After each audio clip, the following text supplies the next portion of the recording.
أعوذ بالله من الشيطان الرجيم بسم الله الرحمن الرحيم يا ربي شكرا هديت قلبي شكرا نورت دربي شكرا شكرا يا رب. السلام عليكم ورحمة الله وبركاته.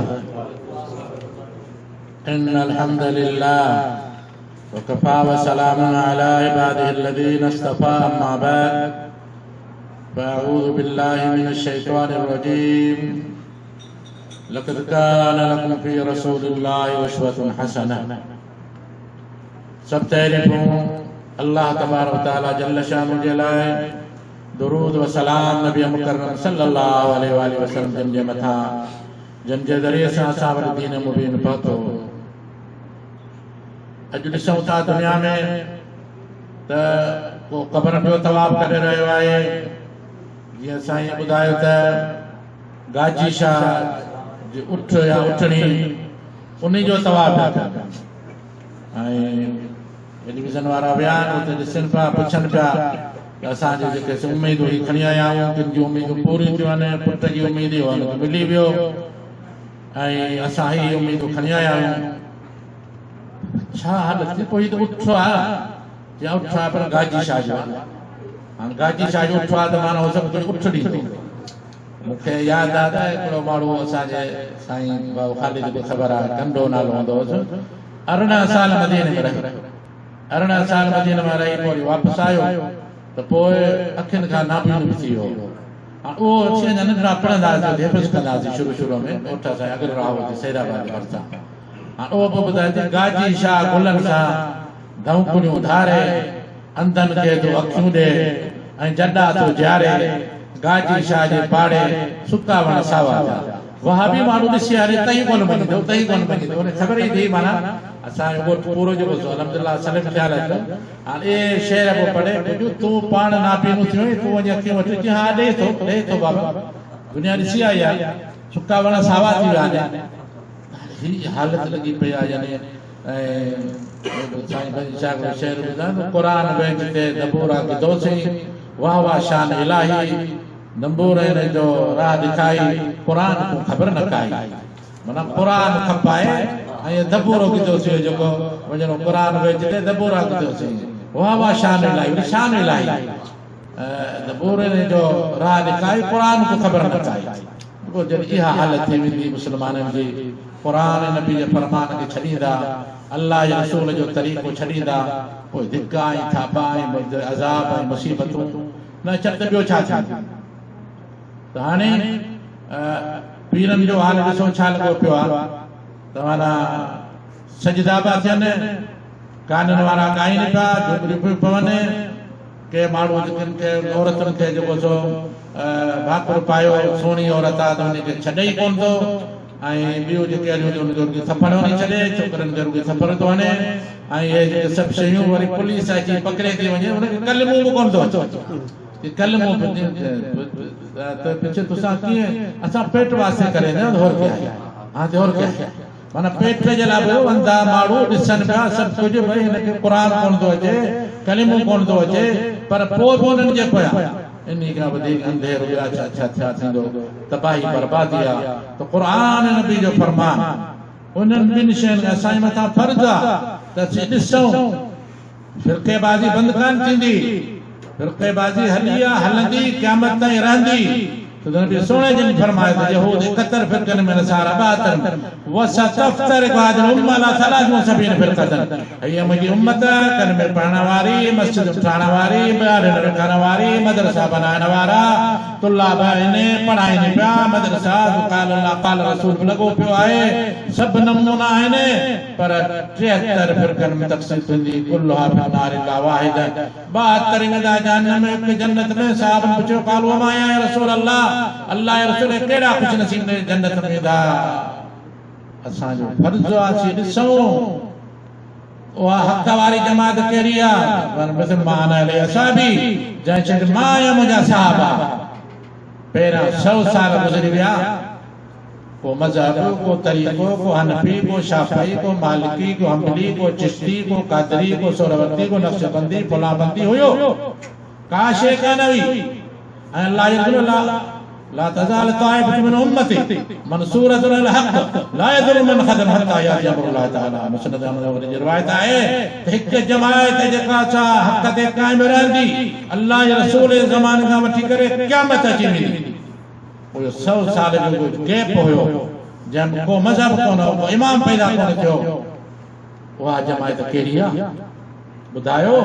हींअर जो चवनि था लाज़िमी तव्हां तकलीद करियो फलां मज़हब जी फलां जे पोयां हलो न त हक़ ते कोन रहंदव। इहो जेके 100 साल सहाबा हनफिया, शाफ़िया, मालिकिया, हम्बलिया जेको पहिरियां 100 साल गुज़रिया कहिड़े में चिश्ती, को कादरी, को नक्शबंदी, को सोहरावर्दी, को फलावर्दी का शे कान। इहा ई जमात क़ुरान नबी जो फरमान उन्हीं ते तरक़्त फीकुम अमरैन लन तज़िल्लू मा तमस्सकतुम बिमा किताबुल्लाहि व सुन्नती। मता इमाम मालिक की रिवायत ब शयूं ताम छड़ियो तो वञा उन्हीं के मजबूती दा पकड़ी दो कनी ता गुमराह कोन थींदो अल्लाह जो किताब क़ुरान नबी सुन्नत। हाण जे पेश कयूं था त बाबा वहाबियन इसे नबी कोन था मञनि, इसे गुस्ताख रसूल आहिनि। अॼु जुमे जो ख़ुतबो ॾिनो उते बि ॿुधाइनि त हींअर शख़्स आयल बि आहे असांजे पासे जो इकाम वरितो साईं वठो आयो सो मूंखे हाणे हले तकरीरूं ॿुधनि पिया कचहरियूं सभु ॻाल्हि मूंखे चईंदा साईं तव्हां भला नबी सोने ते दुरूद सलाम त कोन पढ़ो न, हक़ीक़त ताईं को मज़ाक न ॻाल्हि त मूं चयो बाबा दुरूद सलाम त थियो तूं ॿुधी कोन थो ॾिसी कोन थो हरमैन जा ख़ुतबा मां इमाम जा असां जेॾी महिल बि वरी कुझु वक़्तु थियो ईंदो रहंदो आहे वरी ॿिए चकर में जिस भला तव्हां नबी सोने ते दुरूद सलाम त कोन था पढ़ो न। अरे मुझे जेको नबी सोने ते दुरूद सलाम नथो पढ़े त मुस्लमान कोन्हे। इन्ना अल्लाह व मलाइकतहु युसल्लून अलन नबी या अय्युहल्लज़ीना आमनू सल्लू अलैहि व सल्लिमू तस्लीमा। सॼो हुनखे जॾहिं दिमाग़ जो तालो खोलियो त चई त इन जो मतिलबु असांजा मौलवी कुझु हणनि था, मुंहिंजो कुझु न सॼो हणनि था। तव्हां सम्झ खां कमु वठो ऐं पंहिंजो अकुल सुधारियो, छो पंहिंजी तबाही बर्बादी था करियो। हक़ जेको क़ुरान नबी जो फरमान पोइ थो वञे चए जॾहिं मां कसम कयो ऐं हुनखे ॿुधां त मुस्लमान ई कोन्हे को कुझु त असांजा मौलवी हणनि था, कुझु कोन था सॼो हणनि था। हे उलमा सू आहिनि। हाणे बि 2 ॾींहं पहिरियां असांखे थोरो सम्झायो मां थोरो पोइ चई उहो जेको आहे शर्म साहिबु असां वञी ईंदो आहे ओ हेॾो हाल मां ॿियो बाबा उलमा सू अथव सम्झो असां तव्हांजा ख़ैर ख़्वाह आहियूं त असां तव्हांखे ॿुधायूं था त क़ुरान नबी जो फरमान ॿ शयूं जेके उन ते छॾण जे करे सॼो जेतिरियूं बीमारियूं आहिनि उन जो इलाज आहे क़ुरान नबी जो फरमान। क़ुरान खे ॿियूं कोन्हे, क़ुरान खे पढ़ूं कोन, उन जे लाइ टाइम कोन्हे को। क़ुरान अनपढ़ आहे त हुन में मोबाइल में क़ुरान जो जेको तर्जुमो आहे उन ॿुध तॾहिं वरी शिरक न बची वञे। हा पोइ चवंदो आहे पढ़ी ॿुधायोमांसि सम्झायोमांसि पर साईं इन्नक ला तहदी मन अहबब्त वलाकिन अल्लाह यहदी। मां क्या कावड़ी जी हाणे जेको सो ॻाल्हाइण लाइ तयारु कोन्हे को ऐं साईं वटि कमु बि छो त काम कमु कराए ॾींदुसि गुरू जो पर एतिरे क़दुरु माना हुननि जेका आहे शइ असां हुन इस्माइल मरूम वीचारो वफ़ात करे वियो काको उते वेंदा हूंदा त ओॾी महिल मूंखे चवनि अड़े हिनखे सम्झाए नथो अचे मां मिणी मिणी पोइ करी हिनखे सम्झाए वेंदो जहन्नम में वेंदो जहन्नम में एॾो वीचारो वीचारो पोइ नटवान ॿुधाईंदुसि आयत पर अञा ताईं रिढ न अॻियां रबाब वॼाईंदे वरिया थिया वरियान में वेंदासीं उते बि सॼो ॻोठ बिरे जो उते बि मूंखे वीचारो पोइ सम्झाईंदो चवंदो नमाज़ पढ़ा पोइ अची तो ई तुंहिंजे असां छिकी उनखे जो पहिरियों त पोइ मौली ख़बर कान हुजे मौली जो अचे पोइ त मूं हाणे मूंखे दसींदो अची अलाए छा कंदो मस्जिद में पढ़िया हुजे हीउ सॼो ॻोठ बिरेवलनि जो हिते पोइ अलॻि थी कोन्हे ॿियो तो ई त पोइ बयानु करे वञे वियो पहिरीं मौलीअ वटि पाण ॿुधो त कोन पर हुन जॾहिं ॿुधा त इस्माइल वरिया जेको वॾेरो आहे जंहिंजी मस्जिद आहे जंहिंजा पाण रखियल आहियूं उनजो महिमान सऊदी खां आयो आहे अमरा जा ठप ठरी विया हाणे कमु ख़राबु थी वियो त पोइ जेको सो क़ुरान नबी जो फरमान खे छॾियो तूं इन जे करे पीरी मुरीद जा साईं पीर जो नाज़ किथां आयो पीरी मुरीद जो जेको तव्हांजो हिते मको आहे मदीनो आहे हिते जेके पंहिंजो आले रसूल आहिनि हिते जा पीरी मुरीद आहे कोन असां जेसीं ताईं शरीयत तरफ़ मोटंदासीं क़ुर तरफ़ मोटंदासीं अल्लाह या रसूल लक़द कान लकुम फी रसूलिल्लाह उस्वतुन हसनह उथण में वेहण में खाइण में पीअण में हर मामले में अल्लाह या रसूल जो तरीक़ो तौहीद असांखे अल्लाह या रसूल ॿुधाई उनखे जॾहिं सूरत जिन जी आयत ॿुधाईसूं त ॿुधे ई न पियो न फरमायो अनल मसाजिद लिल्लाह फला तदउ मअल्लाहि अहदा मस्जिदूं त सिर्फ़ अल्लाह जे लाइ आहिनि अल्लाह सां गॾु ॿिए कंहिंखे बि न पुकारियो हा हा अल्लाह जे रसूल खे हुक्म थियो قل انما ادعو ربي ولا اشرك به احدا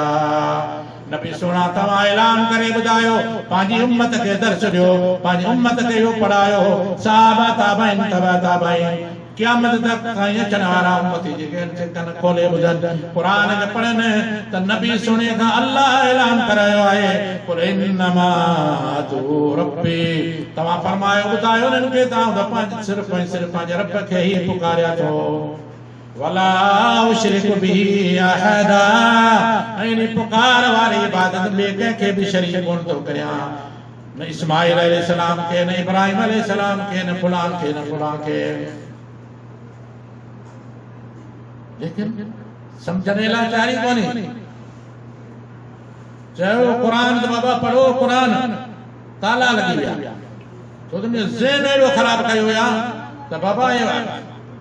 हमरा ॿुधायो थी हिते हमरा जरवल खां जॾहिं ख़ुतबो शुरू थींदो पोइ था निकिरनि मूं कॾहिं दफ़ो पुछियो मां ख़ासि करे मूंखे ॿुधायो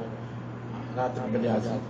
त बाबा तूं हेॾी महिल पोइ वञी हाणे ख़ुतबो शुरू थी वियो आहे ऐं तूं पहुचंदे त नमाज़ ख़तमु थी वेंदी ऐं पोइ तूं इहो छा थो करे तूं त 20-25 सालनि खां थिए थो रही ज़माने खां सदे मां तोखे ॾिसंदो आहीं कंदो आहीं चईसि असांजी पिया नमाज़ थिए असांजी नमाज़ थिए कान थी मां वेंदो आहियां पर नमाज़ पंहिंजी अलॻि या अल्लाह अल्लाह इन्हनि खे धुतकारे छॾियो अल्लाह इन्हनि खे परे करे छॾियो हर इमामनि खां हर महीन खां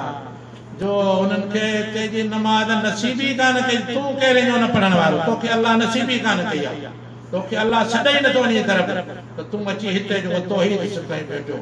तूं धुतकारियल आहीं तूं परे थियल आहीं वरन त हेतिरा साल रही करे पोइ बि इहा सम्झ में न अचे त हुननि जे पोयां नमाज़ पढ़ा हमामनि में वेंदा हलिया के केॾांहुं वेंदा हलिया ईअं करे पंहिंजी नमाज़ूं ज़ायो कंदा त हज में असांजी बिल्डिंग माने हज में जॾहिं ड्यूटी लॻंदी ॿुधाए हिन बिल्डिंग में आहिनि कुझु जमायत बरेलियुनि जी जेके जुमो बि पंहिंजो ऐं वॾा नथी नमाज़ पढ़नि न जुमो था पढ़नि इन खां वधीक बदनसीबी कहिड़ी थींदी जो शिरक बिदआत कयो कान असल शइ जेको इताअत अल्लाह इताअत रसूल में अचे माण्हू त ख़बर पए न उन तरफ़ अचनि ई नथा केॾो बि उन्हनि खे सम्झायो केॾो बि ॿुधायो क़ुर खोले ॿुधायो पर हुननि जे ज़हन में ॻाल्हि जेका पकी थी पियो निकिरे ई कान थी खाओ आहे पर उन में जेकॾहिं पहिरीं का चांवर पिया आहिनि या मिटी पई आहे हाणे ॿी शइ जे विझंदो त अधु ॿाहिरि करे अंदरि त वेंदी कान पोइ दिमाग़ पंहिंजो ख़ाली कने उहा शइ हारी ख़तमु करे ज़हन साफ़ करे अचनि त पोइ त मूंखे ख़बर पए न इन करे पोइ पीली मिली थी ॿियो फलाणो करे ابن عباس فرمایا یوشک ان تنزل علیکم حجارۃ من السماء اقول قال رسول الله صلی اللہ علیہ وسلم تقولون قال ابن عمر وہ مسئلہ جنहिंजे लाइ हदीस पढ़ी ॿुधाई थी हा प्रभु अबू सिद्दीक़ उमर फारूक थी वेंदा अचनि ईअं न त को ॼाणी वाणी हुननि ते मसइलो इख़्तिलाफ़ थींदा असां जेॾी महिल हदीस ईंदी सभु इख़्तिलाफ़ ख़तमु थींदा ईअं तव्हां सभु हदीसूं पेश करियो पर इख़्तिलाफ़ ख़तमु कोन हुजे हुनखे छॾिणो ई कोन्हे पंहिंजो मज़हब ते हलो इब्न अब्बास के कावल थी अक़ूल क़ाल रसूलुल्लाह सल्लल्लाहु अलैहि वसल्लम कि अल्लाह जे रसूल ने फरमाया तव्हां वञी बिल्कुलु मदीना उन जी न उन जी ॻाल्हि कान हलंदी अहिड़े नमूने सां इमाम अहमद बिन हंबल जॾहिं सुफियान सौरी वॾो आलिम वॾो मुहद्दिस वॾो जेको सो उन इल्मु हो त लाबा सभु शइ मज़हब जो कोन हलियो ओका गाल थींदी वरी उन्ही जे लाइ चवंदासीं सुफियान सौरी हेॾो वॾो आलम उहो ग़लति थी सघे तूं वधीक ॼाणो ऐं हो विया अॼुकल्ह ॿीं चयो असांजा हेॾा इमाम आहिनि ईअं आहिनि उहे वधीक ॼाणो ऐं छा अथई ॼाणो इमाम अहमद बिन हंबल जे साम्हूं जॾहिं ॻाल्हि आई पाण फरमायो आजिरतिल क़ौमिन عرف الاسناد وصحته ويذهبون الى راي سفيان والله تعالى يقول فليحذر الذين يخالفون عن امره ان تصيبهم فتنه او يصيبهم عذاب اليم تدري ما الفتنه؟ الفتنه الشرك لعله اذا رد بعد قوله ان يقع في قلبه شيء من ذلك عجبت القوم والله واقعي عجيب ये माण्हू अजीब ई चइबा क़ुरान में ॾेखारे हदीसूं में ॾेखारे वरी चवंदा असांजो मज़हब असांजो मौलवी असांजो पीर साहब असांजो हज़रत साहब असांजो शेख साहब ए अल्लाह जे रसूल खे जेको अल्लाह ताज पारायो आहे हुन ॿिए खे मिलियो आहे न मिलंदो क़यामत ते कंहिंखे कोन मिलंदो उन ताज लाहण जी कोशिश न करियो हा असांखे बर्दाश्त कोन थींदो असांखे बर्दाश्त कोन थींदो जो अल्लाह जे रसूल जो तव्हां ताज लाहण जी कोशिश था करियो जेको अल्लाह उनखे पारायो आहे जेको उनखे शान ॾिनो अथसि उहा खे छॾे करे ऐं तव्हां वरी अॻिते ख़बरूं फैलाणे दीन जो मकड़ो उम्मतनि जे पोयां था हलो दीन उम्मतनि जो आहे अल्लाह जे रसूल अल्लाह जे रसूल जो दीन आहे फैन तनाज़अतुम फी शैइन फरुद्दू इला अल्लाह व रसूल जॾहिं बि तव्हांजो तनाज़ो थिए इख़्तिलाफ़ थिए 1400 साल पहिरियां 1400 साल बाद में क़यामत ताईं तव्हांखे मूंखे साईं खे लतीफ़ खे सभिनी खे खिताब आहे जेकॾहिं तव्हांजो अल्लाह ते ईमान आहे आख़िरत ते ईमान आहे रस्तो हिकिड़ो ई अथव फैन तनाज़अत फरुद्दू असांजो उस्ताद शेख इदरीस दावत पढ़ाईंदो पोइ कावड़ थी वेंदो हिते चवंदो फरुद्दू इला आइन फरुद्दू इला उलमा अल पाकिस्तान व उलमा अल हिंद वल बंगला वल मसर ला वल्लाह फरुद्दू इला अल्लाह केड़ा वापस करियो केड़ा मोटायो फलाना आलमन फलाना मज़हब जे तो न फरुद्दू इला अल्लाह अल्लाह के कुरान वर रसूल या रसूल जी हादी की तरफ गाल खत्म कान थी आइन कोन तुम तो मिलोना बिल्लाह व यौमिल आखिर अगर तवा अल्लाह ते ईमान रखो था आखिरत ते ईमान रखो था हिकड़ो ही रस्तो में चार पांच रास्ता कोन क्या मतलब इख्तिलाफ में मसले में न कुरान की तरफ न मोटे न रसूल की तरफ न मोटे न उन जो अल्लाह ते ईमान न उन जो आखिरत ते ईमान ओ धिक्का खाइंदो खाबा खाइंदो पीर में पावेंदो मोचड़ा खाइंदो बेगैरत थींदो रन वठी रुलाइंदो बियो छा थींदो ओ इहो ई थींदो न नतीजो न तो जेको कुरान हिकायत मोहम्मद बिन अब्दुल 33 दफ़ा कुरान में आयो माने इताअत रसूल जे लाइ पोइ बि अंधा नथा मञी न सिकरा वञो पोइ बि हक़ तरफ़ नथा अचनि फरमाया फरुद्दू इला अल्लाह व रसूल इन कुंतुम तुमिनून बिल्लाह अगर तव्हांजो अल्लाह ते ईमान आहे आखिरत ते ईमान ते रसूल ज़ालिक खैर व अहसन तावीला इहो ई बेहतर आहे अंजाम भी इन्ही जो बेहतर थींदो भले तव्हां ॿुधायो क़ुरान खोले तर्जुमा ॿुधायो सभु कुझु बेड़ा पीर पीर हा तुसां कोन ॼाणदे हाणे ते पीर ई पोयां लॻा क़ुरान खे छॾी इहो हक़ ॾेई धिका ऐं थाबा न खाईंदो बि छा यौम यातु ज़ालिमु अला यदैहि यक़ूलु या लैतनी इत्तख़ज़तु मअ रसूल सबीला या वैलता लैतनी लम अत्तख़िज़ फुलानन खलीला लक़द अज़ल्लनी अनि ज़िक्रि बअद इज़ जाअनी وكان الشيطان للإنسان خذولا وقال الرسول يا رب إن قوم اتخذوا هذا القرآن مهجورا ظالم कुरान सुन्नत खे छॾण वारो पंहिंजा रस्ता पंहिंजा तरीक़ा ॻोल्हण वारो पंहिंजे हथनि खे पाण ई चक पाए करे चवंदो